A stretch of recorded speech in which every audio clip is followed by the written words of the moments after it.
Good. I think in the interest of time, so we're not losing precious minutes for our panel discussion, we can get started. So good morning, everyone, or good afternoon, depending on where you join us from today. My name is Nina Bado. I'm the manager for water at Foresight. And we're very excited to welcome you here today for our annual technical showcase event with a timely topic and four great speakers. I'll introduce them after. But before we get started, I would like to acknowledge with gratitude and respect that the lands on which Foresight operates are the traditional, ancestral, and unceded territories of the First Nations, Inuit, and Métis people. And I am joining you today from the territories of the Musqueam, Squamish, and Tsleil-Waututh nations in Vancouver. So before we get started, I would like to, I think we're the only ones on camera. So then I would like to encourage you to put your name and your company in the chat, just as an icebreaker that everybody else knows who else is joining and that we can have an engaging chat conversation where you can also ask your questions. Then a few words about Foresight. We help the world to do more with less sustainably. We are Canada's largest clean tech innovation and adoption accelerator, and our mission is really to connect the public and private sector with the world's best clean technologies. We do this across different sectors, and one of them being WaterNEXT. WaterNEXT is Canada's largest water technology network, and our goal is really to bring all the active stakeholders in this innovation network together to increase the adoption of all the innovative solutions that we see going through our program. We envision Canada as the best place in the world to develop and commercialize water technologies to serve some of the most pressing water challenges we see today. So we have this fairly ambitious goal of achieving less than 10% municipal and industrial water loss by 2033. And we call this our under 10 in 10 promise. It's a big goal, but we really believe in our water ecosystem. How do we do this? How do we want to reach this goal? We do this through our acceleration program, our industry and investor matchmaking, through innovative partnerships with partners such as Xylem, WaterSmart, NRC IRAP, or the Dutch Water Alliance. And of course, through stakeholder engagement and identifying opportunities to showcase Canadian water tech.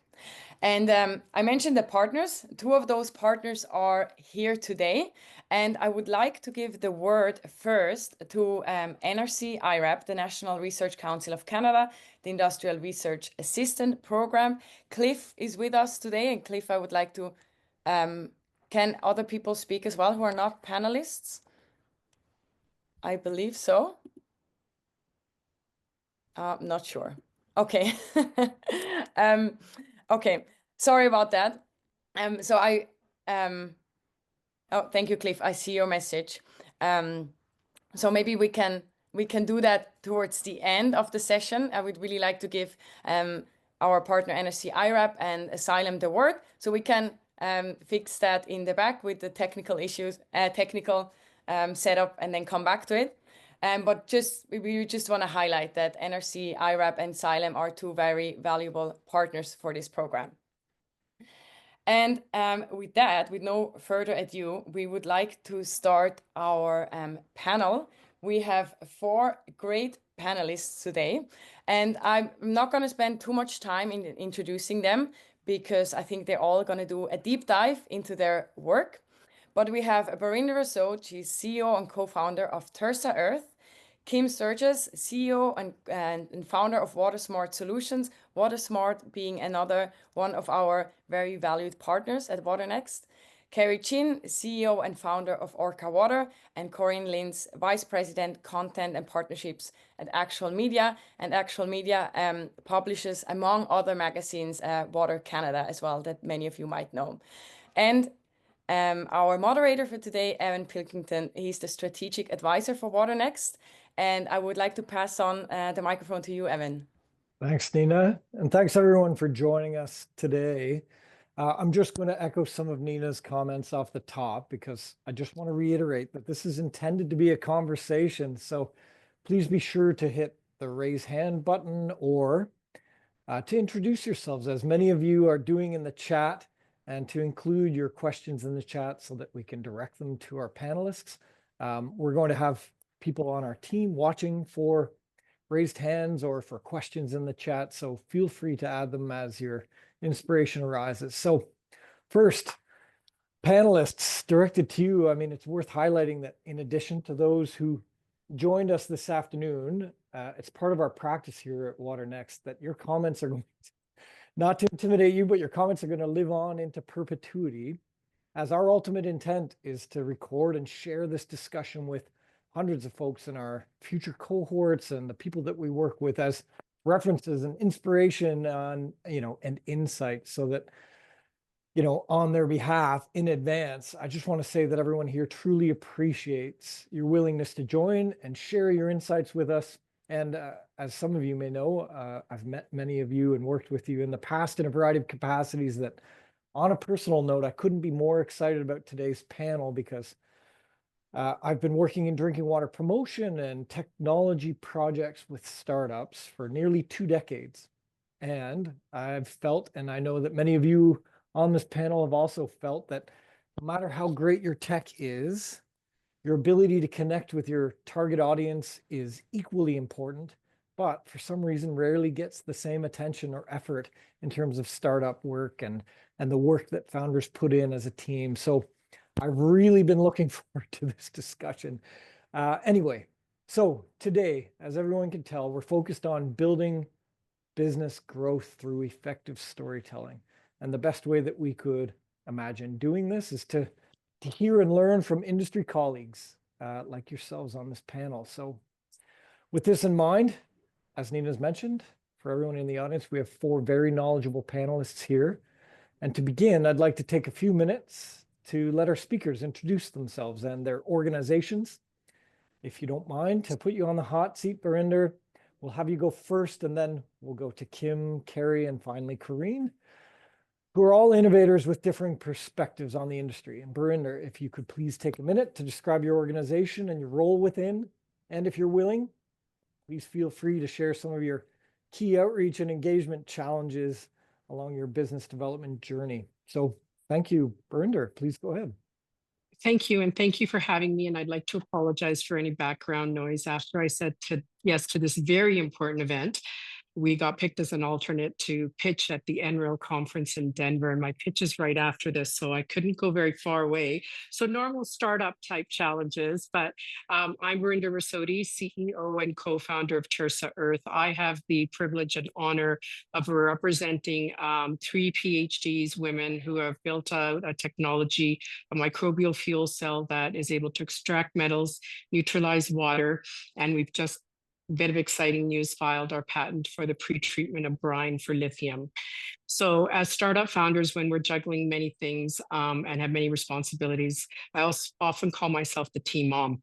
You pick up a lot of pieces to keep things alive and make sure that your team has the tools and the resources they need. So the resources and tools needed for marketing, branding are not available sometimes until you're very far along the road. And so it's, one thing that's been very important for us is our organic engagement on social media about where we're at, where we hope to go to, and the kind of things that we're doing to engage. So thank you for this opportunity today. Of course, and thank you very much. As someone who follows you on LinkedIn in particular, I've really come to appreciate your professionalism and your approach to communication. So more on that to come. Kim, if you wouldn't mind, I'll give you a chance to introduce yourself and your organization. I'm sure many people here already know you, but it would be great if we could all be on the same page. Thank you. Great. Yeah. Kim Sturgis, CEO and founder of WaterSmart Solutions. We formed about over 20 years ago. I started thinking about water. I had been involved in an energy from water technology prior to this, where we learned a lot about the energy technology wasn't going to save the world anytime soon, but we learned a lot about water and being a water person. And since most of you are, that we're born, we're not made. So became really fascinated by the idea that water was really the critical input resource for pretty well everything that we do, and especially here in Alberta with food. And I forgot we were doing this event, so I have my Flames jersey on. If that, so anyway, yeah. So when I started really researching this, it became clear that there was a gap in the water space. There were lots of people on the Water for Life strategy here in Alberta. There was lots of people doing clean, secure drinking water for all. There was lots of people doing healthy aquatic ecosystems, but no one was looking at water for a sustainable economy and understanding how that resource interacts with our overall water use with municipalities and industries and agriculture. So that was the basis on which the company was formed, and it was originally formed as a under the Societies Act in Alberta. And there were three arms of it. One was the consulting work, which became the for-profit WaterSmart Solutions business. The knowledge and awareness piece, which is Water Portal, now the Canada Water Portal Society. And interestingly enough, WaterNEXT, that idea started there, and was delighted to see the WaterNEXT logo still prominently displayed here. And we sold actually the WaterNEXT brands and all the IP in 2019 to Foresight. So thrilled to be part of that. And we've continued, became very focused on our consulting business and services businesses really grew over the years. And our core is really collaborative water management. So I consider myself a project developer. We develop projects and big water projects, and that's done very well here in Alberta. And so that's the startup story, and thrilled that we in November 1st joined our longtime 16-year partner Hazen and Sawyer to be part of a much bigger water family, all things water. So yeah, so I think I'm telling the beginning to end story. And I think this is my sixth time through this. So I'm probably not going to get on this horse again, but I'm delighted to share more stories of trials and tribulations along the way. Thank you, Kim. And even in that introduction, you provided some really interesting food for thought that you have taken as quite par for the course. But in fact, the legacy of your branding, the choice of words, the way you package yourself to allow for engagement are all lessons that are fascinating. And having been part of a variety of initiatives and collaborative partners with you in the past, there's a lot to learn in that journey. So thanks for sharing, for being willing to be here today. Carrie, if you wouldn't mind, I'll transfer to you for the same sort of introduction, if you could. Great. Well, I can't find my Canucks jersey, so we'll have to get it out right now. Good morning or afternoon, everyone. Really happy to be here. My name's Carrie Chin, founder and CEO of Orca Water Solutions. I guess I would be newer to the water industry, about 4 years.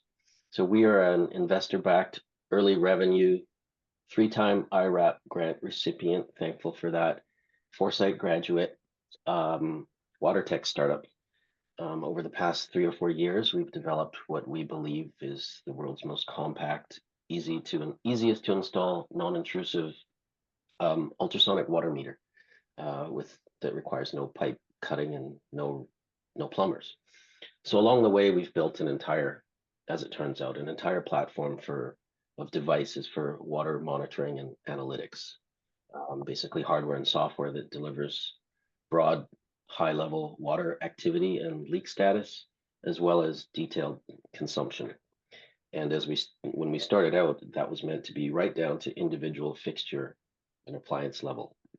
The company started out actually 15 years ago as a consultancy, and we ended up having quite a few clients who were in the energy analytics business.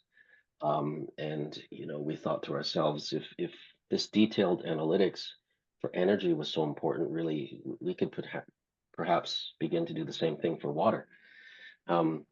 So through pilots that we've conducted in the last year in the Vancouver area and actually internationally, we've discovered broader applications of our technology and sensors, like predicting leaks for buildings, real-time property monitoring, and sustainability analytics and reporting. So I guess at Orca, our story is mainly about making water data accessible. We really lean into the idea that our hardware is super easy to install. The problem with water is people take it for granted, and so if something isn't easy, they're not interested. I should stress we deal mostly with municipal water, end users, and people really close to end users of municipal water. So we had to find solutions that relate to everyday people and unfortunately, their pain points with water, because everybody has a painful story in some way about water, whether they're paying too much, it's not fair, leaks, damage, costs, um, drought. So ultimately, we want to build tools that help people in the world measure value water. This is great, Carrie, and thank you. And I'm sure there are lots of people on this call who can relate to you in your sort of organic transition from service provider to technology developer, and the requirements as a sort of mind shift from delivering on service related projects and trying to appeal to clients on that level, and then ultimately trying to convert your messaging, as you do so concisely in your introduction, to what you offer now and what your mission and your motivation is. So I think that can be appreciated, and there's a lot to look into there. So thank you for the introduction. And last but not least, Corinne, we've crossed paths in various forms over many years. It's really great to see you, and please feel free to introduce Actual Media and Water Canada. Thank you. Thank you for having me here. I come with a different perspective, I think, from the rest of the panel, but it's a passionate topic for me. So just a little bit of background. My name is Corinne Lins. I'm the Vice President of Content and Partnerships at Actual Media. I'm also the editor of Water Canada. I have to admit, Water Canada has become my passion project. At Actual Media, we have 3 divisions. We have the publishing division, where we have water, and we also have Renew Canada, Waste and Recycling and Environment Journal. So everything we do is in the water, infrastructure, and environment spaces. We also have an agency, so we help to tell the stories of a lot of startups, just like the folks we have on the panel today. So that's exactly the kind of thing that we do. And then we also host events like the Water Canada Awards, Water Summit Downstream, which is a student networking event.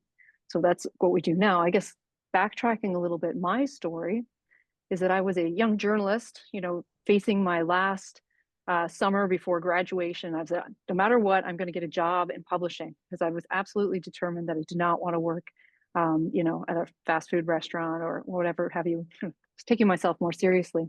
So I did what you did, many years ago now, which is I sent out resumes to every magazine, newspaper, website, anything I could find at that time that looked like it might create some kind of journalism job for me. And I got a lot of thank you, but no thank you letters, because people actually took the trouble to mail things back then. And I got 2 phone calls. One was from some guy starting some publication out of his basement. It sounded very sketchy. And the other was with McLean Hunter Publishing, which was as you may or may not know now, is now Rogers. Rogers bought out McLean Hunter a long time ago. And it was a magazine called Pensions and Benefits Monitor, or Benefits Canada. And I had no idea what that was. I was a university student. But apparently it was, working for people who are like part of big companies, and they have an HR department, and, we all have benefits and healthcare if we're lucky. So that was the first taste I got of what business to business publishing is all about. So up until then, the only perspective I had on being a journalist was, well, okay, there's National Geographic, there's all the, Globe and Mail, there's tons of like local newspapers, but I had no idea that there was this niche of business to business publishing. And somehow through this, accidental connection that happened for a summer job, I had a Benefits Canada. I went on to be part of a plant manufacturing publication, an IT for industry, which was related to automotive. There was B2B logistics. I spent 10 years as the editor of a construction magazine. I went on to spend a lot of time. Now I'm in the water, environment, and recycling spaces as well. So what I have done over the years is basically made a career out of finding ways to make very technical, often dry subject matter kind of as interesting as possible, but really learning to understand audiences and figure out how to engage with people in these very narrow niche spaces. And part of that was as an editorial director, where I oversaw 40 publications, one of them, and I'm only saying this because it's comical, but B, also, I think it gives you some perspective on just how many unique channels there are in the business to business world. Manure Manager. So there's an entire magazine dedicated to manure, but it's a huge industry and it's very important, actually, a lot of environmental implications as well. So from there, I've moved more now into the content marketing side of things. And as I mentioned, through our agency, we have clients in the water infrastructure environment space that are very much in the same position. They are looking for ways to try and bring their products to municipalities. They're looking for ways to get out there on social media and try and compete with the noise, because everybody has a website, everybody has, is on LinkedIn, everybody is doing these things, but there's a difference between being on those platforms and actually really making meaningful connections. And at the end of the day, it's those meaningful engagements that really actually drive clients and then future businesses. And part of my role now is partnerships. So I also work with a lot of associations and that kind of thing. So I'm really interested to hear more, and hopefully I can offer some tips, in the basic stuff, how to get yourself published in a magazine, how to get coverage by a magazine, how to get your story to be noticed on things like LinkedIn. And there's certainly all kinds of other options too in the paid world of social media marketing and content marketing. So I'll hand it back to you, Evan, but looking forward to really digging into this. Jeez. Corinne, sorry, I am just sharing your slides, but if you have that's anything okay. that you want to run through, I am No, you know what? This happy just to. shows you the 3 divisions of actual media. So I don't really think you need them. I kind of covered most of it. I mean, the agency side, we do all the website communication stuff, and then these are some of the events. But you're all welcome to find me on LinkedIn or connect if you want to see more of this anyway. Great. Thank you, Corinne. And thank you for, I'm kind of stunned because your offer, first of all, to assist with such direct advice is really generous, and I'm certain everyone in here would really appreciate it. But also, it's an interesting challenge that we're going to dig into in a few minutes, where sort of the difference between niche communication direct to a client versus the interest that many people have in terms of broadcasting their mission and their message and their enthusiasm for a topic. There are sort of different mechanisms for that, and it'll be really helpful to get your impression of the best channels to use and what you've witnessed and how it's all worked. And there are a few areas we're going to explore there. But first, if we could, Barinder, I don't want to put you on the spot. I know you're waiting for an event that you're speaking at, but I really want to start from an innovator perspective and move into more of a national water-related messaging realm towards the end. But to start, I wondered, I know from having followed you for a while that you have an interesting perspective, and that maybe you've realized at a certain point in your business development that you wanted or needed to make a significant change with respect to your approach for business communication, to make meaningful contact with the audience you want. I know you had confidence in your technology, but then at what point was there a turning point that the audience, other innovators who are in their startup journey could learn from, in terms of a realization that communications may have some heavyweight importance in terms of your future success? Oh, absolutely. And I'm really grateful for this opportunity to share this story, but also to share for startup founders out there. So Tersa Earth was incorporated in 2021. All of the money raised is going into the development of the tech, the rest to lawyers, accountants, and rents. We're doing it very untraditionally. I don't have a C-suite, no board comp, still funding own travel. We kept very quiet because we wanted to get the technology to a place where we believed that, we could showcase some success. However, what we were finding is that when you have a novel, first of its type of technology that's complex, that if you're not sharing your story from the beginning, fundraising and strategic partnerships become a challenge, because what matters as much as your technology is your company's brand. what are your values? What is your mission? Who are the people? And that's when I realized that, you know, we were being overly cautious by not sharing, but what we were doing is making our ability to raise funds and have strategic partners harder because people didn't know who we were or what the technology was. And so that's where we then pivoted to looking at cost-effective ways of sharing the development of the technology that then actually paid off quite significantly in terms of the recognition we got. So the World Economic Forum has chosen us as a top innovator in sustainable mining. They reached out to us because of our LinkedIn post. That wasn't something that we had nominated ourselves for. And then the strategic partnerships that we now have, say, for example, with Dr. Bruce Rittman, that's written the textbooks that the team is using, also came from a LinkedIn contact. So I think what's really important, Kim and Corey, you've touched on your journeys, and Carrie, you have as well, that really creating champions is equally as important as the rest of it. And you can only do that if people are aware of who you are, what you stand for, and what you want to do.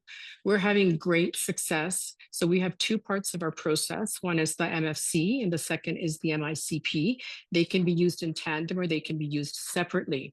We've recently done testing on water remediation for a mine. That partnership came to us from Inca Dene, our First Nations relationships.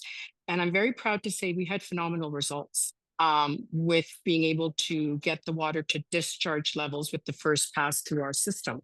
And so for us to be able to let people know, we have to share that story in an organic way, in an authentic way. And so we learned a very valuable lesson that our job was much harder when people didn't understand who we were, what we stood for, and what we're trying to achieve.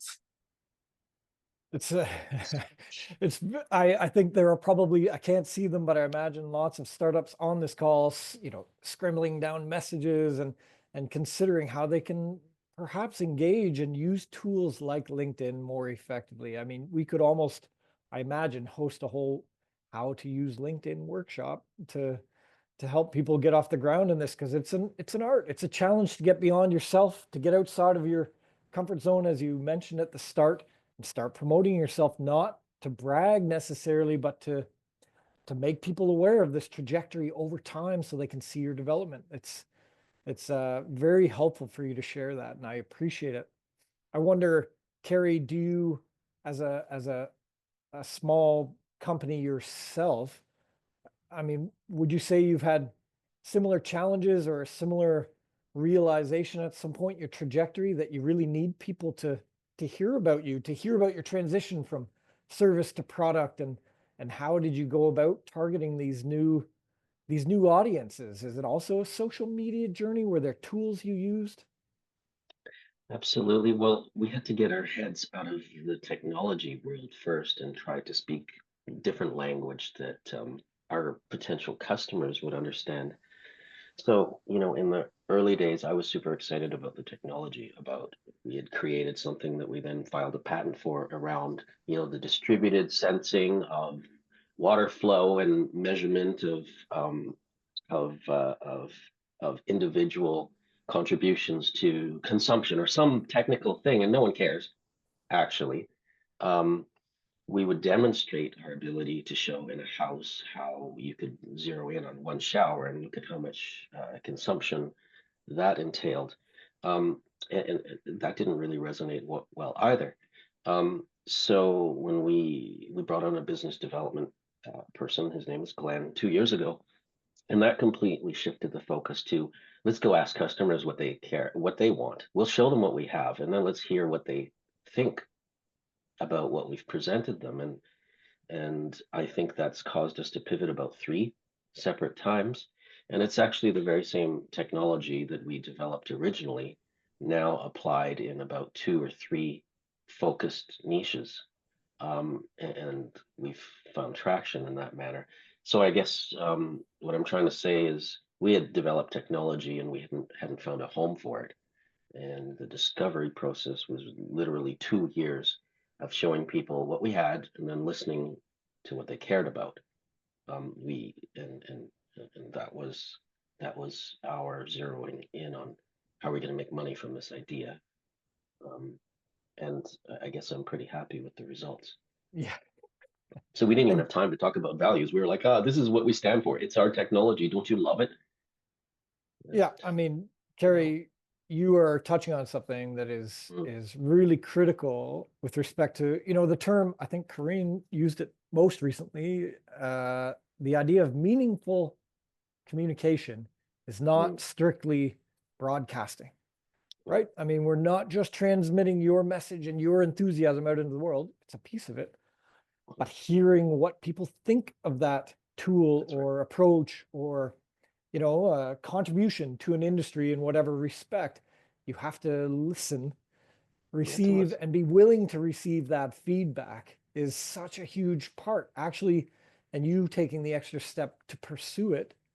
You call it a discovery process. I know that's sort of shared language. People understand that, but I'm not sure how many people really practice that effectively. So I think that's really great advice to share. Corinne, only because I just mentioned you, I think you have a really interesting challenge that encompasses some of what Barinder and Kerry have mentioned, in that, as much as you are a vehicle, a channel to market and to certain audiences for companies like those in attendance today and others we've known, you also want to grow Water Canada, right? You want this magazine, this mechanism to have more and more traction, to get more paid advertising, to have more events and more attendees. You have a mixed challenge in creating a meaningful conduit for people, but also developing a business yourself. Is there a point that you've reached where you don't need to promote yourself, or do you feel that you're constantly being stretched to build the brand for Water Canada and to help other companies? I mean, do you have that sort of multiple hats on all the time? Yes. That's a big question, and there's a lot to it. Yeah. As I say, in my role, there are times when I am working on behalf of our clients, and so we're trying to tell their stories. There are times when I'm out in the world, like today, I'm at Source to Stream in Brampton, and I'm at a conference and covering it for Water Canada. But what I have discovered, and I see this as kind of the challenges question partly, is when we start working with a company that's a startup, or it's because they've gotten to that point where they're a small to medium sized kind of company. They've had some big growth. It's usually the owner or the founder, there's some partners, and they're doing everything, right? They're doing the marketing, they're making the product, they're the head of the research, head of engineering, and it is the point when they're able to step back and go, okay, I need some help. And so when that help comes in, usually what happens, and this is kind of connecting it back to what you're seeing on LinkedIn, and I think Kerry touched on it too, is all of a sudden you're like, okay, I have this great product. It's been proven. It's going to change the world. And then you have either one of two personalities. It never fails. It always goes one way or the other, which is you have someone who's really modest and really uncomfortable putting themselves out there on LinkedIn in any way. And so they're really quiet and they're not out there. They're just not on LinkedIn. They don't buy into social media. They're not interested in media in general. They're an engineer, scientist that's what they're really good at. Or you have the other side of it where you get someone who comes out like basically like they're trying to sell the sham wow at the exhibition or something like that, and they're doing the opposite, right? And it's hard to be convinced that a product is great and genuine with being stuffed down your throat. So there's these two kind of conflicting personalities that come out, but the reality of it is that the people who come genuine thought leaders in the industry and the brands, and this is what we try and do with Water Canada, and frankly it's easy to be on social media when you're a magazine because you have news going out all the time, right? So you're providing a service. We have an engaged readership because they want us to send them news. So it's easier for us in that sense, as long as we don't do anything to, break that trust, right? If we start sending people advertisements all the time, or we start posting nothing but promotional stuff on our channels, then people are like, well, there's nothing in this for me. They're just trying to sell me something. But the same is true for any company that is also trying to build their audience. They have to earn the trust by making sure that the materials you put on your LinkedIn or X or whatever platform you're on, it has to be serving your customers. It has to be serving the industry. You have to give back to your community so that people will trust you enough to listen to what you have to say and actually see it as something that's valuable. There used to be like an 80-20 rule, right? So you can 80% of the time you should be posting content that is meaningful, helpful to whoever it is your audience is that you want to work with, your future customers. And then 20% of the time you can kind of get away with posting pictures of yourself standing in front of a booth and, like, and, basically talking about how great your products are. So there's a mix. And I mean, as a magazine, the 20% for us is usually promoting our own events, right? So we have the Water Canada Awards or whatever it is that we're trying to promote. But I think the way that you position yourself in an industry is that you have to think about it as you're giving back to a community. If you just go and post on LinkedIn every day about how great you are or how great your company is, people get tired of it really quick. But if you share posts from your partners in the industry or you comment on other people's, that's also noticed. People see that. Like you probably, everybody knows someone on LinkedIn. You see them everywhere and like, God, that person's everywhere. How do they do it? But it's because they're engaged. And when you're really engaged, then it's easier to come across as genuine and not like you're trying to sell something. So I think that, it's a big answer, but the short answer is that you just really need to be a part of your community and think about it as you're kind of investing in the water community as a whole, but that's also going to come back and serve you in terms of partnerships as well. That's great. And the message of community is it's really interesting for me because depending on the scale we're looking at, first, you've got individual companies and their relatively local ecosystem that they may play into, but you have Canada right in your name. As a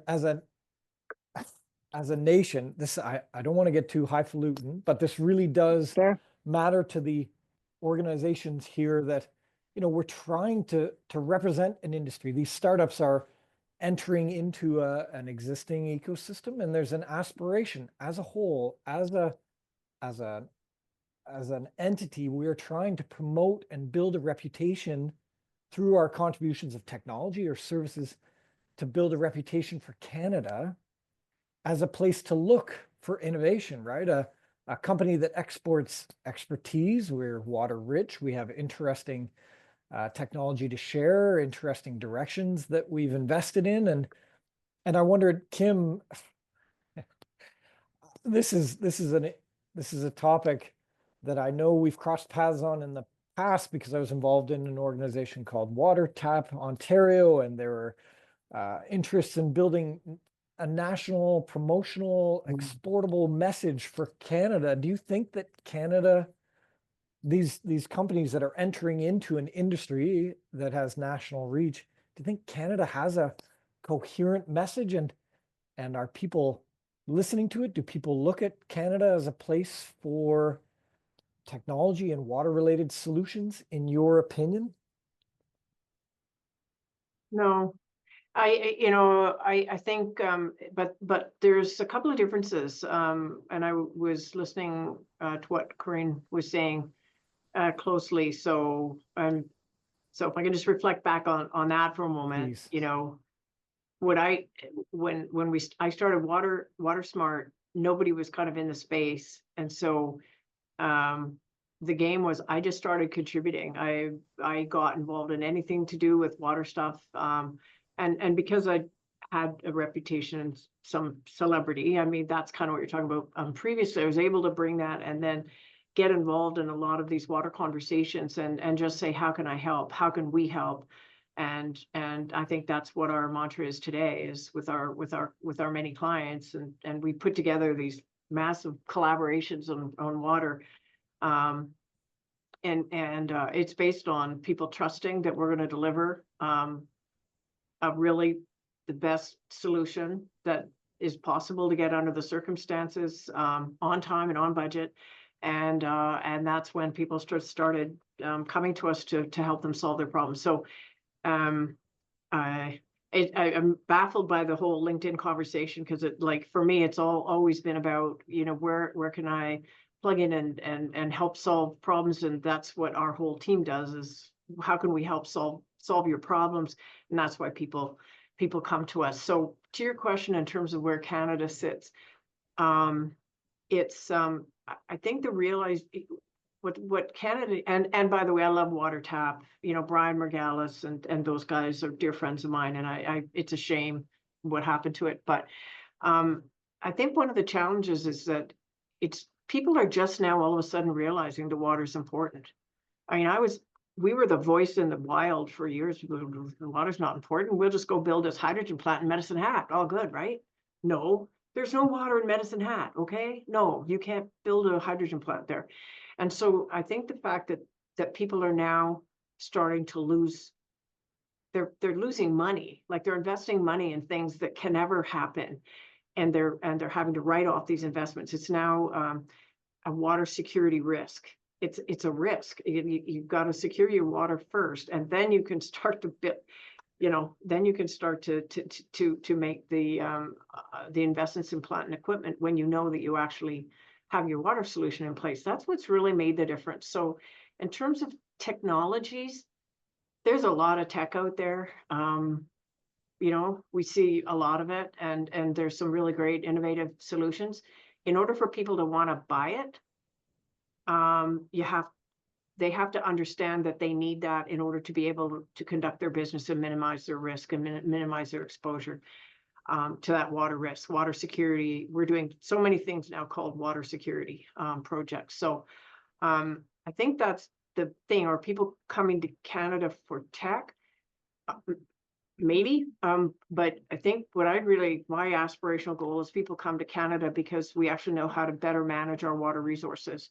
We know how to do that. I mean, we know how to do. We've got our regulatory system allows us to do some really innovative things, and being I think those are the places where I think Canada is getting better. I mean, we had a big American company just come in and say, we want to learn from you. We want to spread the word out, and so that's I mean, and my first business was gadgets, right? We made stuff. We made magnetic bearings, sold them all over the world. So I understand it that the product is very different than selling, being in the business of selling a solution or a consulting type service or a problem solving service. So I know they're quite different, but I don't know if that's what I'd love to have Canada be the place where people can come to, but I think it's going to be more around how we manage this amazing resource that we have in a collaborative way, as compared to how things are done in other jurisdictions. That's on my hobby horse. I'll get off now.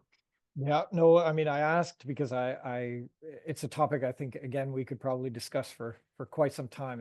I think it's a really interesting perspective you've got. And you actually raised a point that I was hoping I could bring back to Carrie as well about, you know, when Carrie, presumably you do try to reach out beyond Canada, and as an innovator with a product, you know, once a service and now a product. You know, we touched on LinkedIn, we touched on ways to connect, and Kim mentioned that, you know, she just approached people and was there to problem solve and to help, you know, extending to help when you are trying to attract customers and you're not specifically using LinkedIn and you're trying to interact one-on-one outside of Canada. How are you received? How do you ingratiate yourself? Do you take advantage of missions to promote yourselves? Do you directly reach out, and how are you received as a Canadian company? Well, I would say we work for a little bit of luck. So through our investor network, and as it turns out, there was what was it? I think it was a trade mission sponsored by Canadian Trade Commission to CES, one of these past few years. We were identified by an individual in Austria who wanted to meet with us. And that connection led to us receiving our largest private investment from an Austrian impact investment firm in Vienna. And so actually, I just got back last week from deployment of an international pilot project at a hotel in Vienna. You know, one thing led to another. I guess connections, some of which we were looking for and some of which were presented to us resulted in this wonderful opportunity to showcase a purely water consumption display in a Michelin hotel in Vienna. And so we've deployed all of our equipment. We took everything over there and spent a week to fully equip a hotel with shower monitoring, so people can do what they do in the hotel and view in real time how much water that actually resulted in as an impact. And it was an exercise in just showcasing a peripheral ability we had in a completely different environment. And people in, I would just have to say, Austria, are super proud of the tap water, the quality of their water, and super concerned about what the future holds in terms of where their water comes from. And they received a Canadian tech company with warm, open arms, partly because of the political situation, but partly because, they get it. They get it perhaps more than we do here. I love it. Wonderful experience. And this was literally last week. Fantastic. I mean, what a great success story, and so much to explore in that as well. And I'm only looking sheepish at the moment because I know we still have to. I'm going to have to ask Corinne, if you don't mind. This is sort of, I think we almost have to end our discussion phase because I would like to give Cliff and Brianne a chance to introduce themselves as well. I think that's also still on the agenda, Nina. Am I correct? Yes, yes. And we Great. have 2 questions in the chat as well for Yes. Corinne. Yes. And so, Corinne, I'm going to turn it over to you on a note Okay. that, there are some questions. Nina will read them to you because I know she's got them there, but I just wanted to ask if you get a chance, for the people who aren't necessarily social media savvy, you host events, you're aware of interesting events, ways for people to engage that aren't necessarily gregarious, outward facing social media. If you have suggestions, maybe even at a later date or some other mechanism to share that, people would love your insight, and I think it would be well received to know different ways to engage that aren't necessarily only promotion through social or digital media. Yeah, for sure. I mean, the easy ones, like the low-hanging fruit, is be part of an association, join a Yes. community. I mean, just those connections, because you will immediately, especially if you're a bit of an introvert, right? Like, not Yep. everybody's super comfortable in this format right now, even just Yep. speaking in front of large groups. I can't speak. But absolutely, if you join an association, through that you will know first of all, there will be conferences and there will be opportunities to meet up. There's usually subcommittees. So I mean, the water industry is huge, right? I mean, Water Canada, we represent stormwater, wastewater, drinking water, and conservation. Every issue, I'm like pulling my hair out trying to find a way to cover all of those things, right? It's very disparate. And I mean, anytime you go to a conference, like today, I'm at a stormwater conference, but most of the time it's all very much wastewater and drinking water. So I would say look for associations, look for things like Water Canada. I mean, we're certainly not the only magazine in the water space. There's other publications. I won't promote them. That doesn't seem right. But there are also through social media, there are digital publications, and there are other companies. I mean, if you look at, I did it today, actually yesterday, if you look at the websites for our other panelists, they're all doing a really good job of sharing information that relates to their segment of the industry as well. So finding the right organizations to follow, look at the people who you would consider an influencer in your space and try and see who they're following. What posts are they liking and sharing? Who are they following? Right. So a lot of it is really just doing a little bit of research and kind of networking on that networking front, just to see who you could be connecting with. And certainly most events, like most conferences these days, will also have LinkedIn groups so that you can get on that group ahead of the conference in order to make yourself, kind of a plan of attack for when you get there. Because I mean, I'm a pretty extroverted person and I still find it hard to walk into a room full of, unfamiliar faces and then, try to make some sort of idle chit chat. So I think there's lots of things you can do. Was there another question? Well, there is. I think I'm going to turn it over to Nina. She had a question from the Q&A as well, and then she'll introduce our sponsors as well. So Nina, please. Yes, Corinne, there's a question about what's the clientele of Water Canada? Is it mostly municipalities or is it the big industries that are the audience too? I would say, so on our agency side, so on the publishing side, our readership is the municipalities, consulting firms, some academia, some contracting, kind of dozens, but I would say the majority of the companies that we work with on the agency side, and certainly the people that would sponsor and advertise with Water Canada, are the people who would like to get into the municipalities. So they're trying to market their products to the municipalities. And certainly, I mean, in Canada, that's kind of like the big cash cow, I suppose, because once you're in one municipality, then it's a whole lot easier to get into others. Does that answer the question? I think so. And the second question is, and I think you answered that already, is like, what's the best way to advertise if you're courting investors? But you just mentioned also municipalities are also investors. So I think that's covered there. Or would you like to add? Yeah, there are a million different channels, but I mean, back in the day, magazines, you buy a print ad, and there's still a place for that. But there's also a lot that you can do through paid social. So LinkedIn campaigns, you can target those like really down to like very specific geographically, by title, by location, by everything. There's retargeting, which is, I mean, we've all probably done that, where you've gone to a website, you looked at something, thought, I'm interested in that. And then for the rest of the week, like, you go to Facebook and that ad's all coming up and showing up. And so what it does is it basically helps to put your message in front of people who have already demonstrated some level of interest in you because they visited your site. There's also things like this. From a content perspective, I mean, if you can do case studies, write case studies, talk about your projects, because a case study you can post on your website, you can demonstrate that you actually have experience doing the thing you say you do, you can post that on social media. Most companies that aren't a magazine struggle to find material just to populate their social media channels with.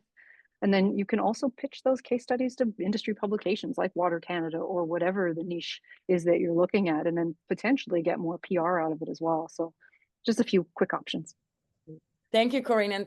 And Carlos, he asked in the chat, and I think that's the case study example is such a good example. He asked how we can balance technical accuracy with compelling storytelling. And I think a case study is probably a good example for that. Yeah, for sure. I think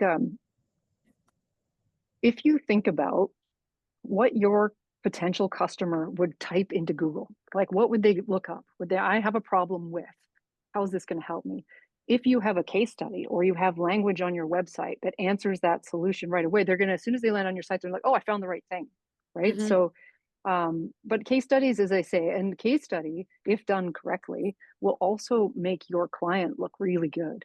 And if you have a very happy client who's willing to talk about you, that's going to lead to more business. But basically, for a case study to also be a real story, like a real article that you're going to put in a magazine, it can't just be like a self-promotional one-sided item, right? It has to be a story about two partners that came together, solved a problem. So don't be afraid to talk about problems that arose during a project, because that's what makes it more believable, makes it more relatable as well. So those would be my tips, I think, on that front. I'm taking note. Don't be afraid to talk about your problems. Thank you, Corinne. Thanks for much in more interesting articles from my perspective. Yes. Well, yeah, and it's an honest approach, right? Yeah. So thank you so much. And thanks for the questions in the audience. Thank you, Evan, for moderating it. To the speakers, Kim, Corinne, Carrie, thank you so much. Barinder had to leave us a few minutes ago because the event organizers asked her to be mic'd up. So we wish her all the best for her big pitch. Thank you for this conversation. I took a lot of notes. I hope it was beneficial for the audience. And now I would like to pass the word to Cliff from NRC IRAP. They support our industry matchmaking sessions throughout the year, and the technical showcase is really the cherry on top at the end of the year for these events. So Cliff, I'll pass it on to you. So I went and found my my Canucks hoodie just for chat. Yeah, just to make sure we have some balance out here on the left side of the country.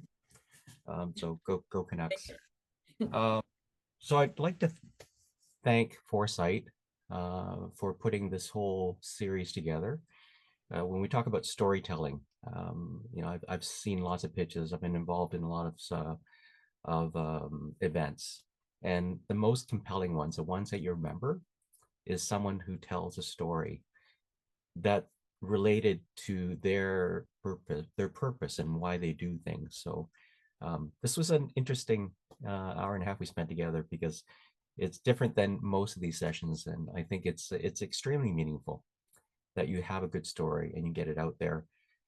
The old days, back in the old days, it was all done in person at events, at pitch events, at conferences, social media, and I noticed that there's a lot more channels, and LinkedIn is a very powerful channel for getting your story out there. You know, the few of the people on the panel today, very, very, very active on LinkedIn, and you know their story, you know why they're doing things, and it helps for the coalition of the willing here, trying to continue things as they go with all the uncertainty down south. Let's try to make a difference.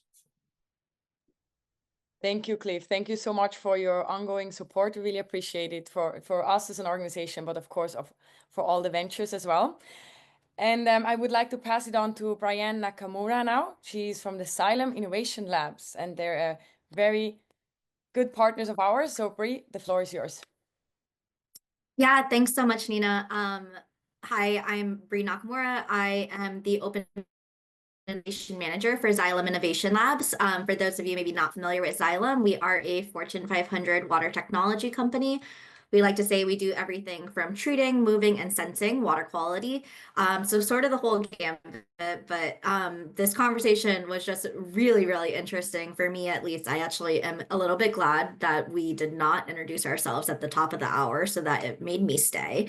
But I am an engineer who does communications. And so that aspect of storytelling and, you know, how we kind of shift or, you know, tell our story for those different stakeholders and for those different rationales is a huge part of our job, especially when, you know, it's not just a small company problem. I work at a really large company that has over 23,000 employees, and our team is relatively new. Xylem Innovation Labs is Xylem's corporate innovation team, really focused on driving growth and innovation at Xylem and for our customers through commercial partnerships. And those are commercial partnerships, you know, with startup companies like the ones that we meet through Foresight Canada and WaterNEXT. And so being able to kind of tell that story externally to companies who, you know, we might want to partner with, but then internally, you know, to our colleagues who are like, God, innovation, such a buzzword. Why should I care? This feels like an extra layer of work is always a really compelling kind of task for us when it comes to how we communicate and how we storytell. So really loved the conversation and kind of hearing those different perspectives of some of those avenues, but also how you can help kind of promote that brand that you want to be conveying. We really appreciate, you know, Foresight Canada and the WaterNEXT program for us. And, you know, we are a very small team of 13. We can't know what's happening all over the industry. So by partnering with groups like Foresight Canada, who are kind of pointing out the best of the best within the Canadian ecosystem, it's really helpful to know who's out there, who our potential partners might be. And we see these types of programs almost as like a polishing mechanism for, you know, as you guys grow, when you're ready to partner with Xylem, we know that you have kind of been vetted through programs like WaterNEXT. So really excited to meet you on, and thank you so much for having us be a part of this year. Thank you so much, Bri, for the introduction and to speak a bit about Xylem Innovation Labs. It's great to have you here today and as a partner. And I think a last word to the audience, if you want to be connected to any of the speakers, if you have any questions, please reach out to me. I think most of you probably have my email, and I'm happy to make those connections. To the speakers, thank you. Can I leave you with a happy story? Yes, please. In 1992, when I started my first business, I mortgaged my house and I secured the line of credit at the bank. On November 1st, I paid off my mortgage and I got rid of the security at the bank. Please take care of your innovators. I just don't think people really understand what it means when you can actually pay off your mortgage and get your name off that damn bank line of credit. And all the innovators and entrepreneurs out there know exactly what I'm talking about. It can happen, but make sure you take care of yourself, because it's hard to live all those years with that pressure on you and just keep going, even though you know it's all going to be good. So anyway, that's my happy story that I'm happy to share with you. It can be done. It's a Thank you. fantastic story. Yes, and I see a few hearts coming out from reactions from the audience. So thank you, Kim. I think we need to wrap this up with the good news, with some happy moments. Thank you so much. Thanks. Okay.